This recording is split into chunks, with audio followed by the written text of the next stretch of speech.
મહેસાણામાં પોલીસે ડ્રોનની મદદથી દેશી દારૂના અડ્ડા ઉપર દરોડા પાડ્યા। વિજાપુર તાલુકામાં સાબરમતી નદીના દુર્ગમ કોતરોમાં ચાલી રહેલા દેશી દારૂના કાળા કારોબાર પર એલસીબી પોલીસે લાલ આંખ કરી। પોલીસે ડ્રોન કેમેરાની મદદથી સર્વેલન્સ કરીને દારૂની ભઠ્ઠીઓ શોધી કાઢી।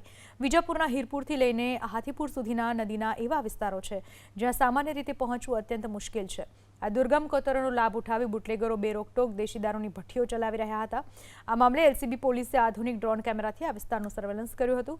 ડ્રોન કેમેરાની નજરમાં 4થી વધુ દેશી દારૂની ભઠ્ઠીઓ ઝડપાઈ હતી।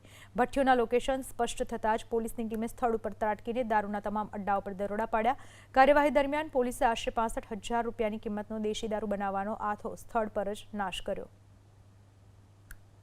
અલગ જગ્યા દેશી દારૂની રેડ કરવામાં આવી હતી, જેમાં સરકારી ડ્રોન કેમેરા મારફતે વિવિધ જગ્યા કેમેરા મારફતે ચેક કરતા 4 જગ્યા ઉપર રેડ કરી સફળ કેસ કરવામાં આવેલા હતા, જેમાં 4 કેસો વિજાપુર પોલીસ સ્ટેશન ખાતે રજીસ્ટર કરવામાં આવેલ છે અને મુદ્દામાલ અને આરોપી પકડવામાં આવેલ છે અને કેસ કરવામાં આવેલ છે।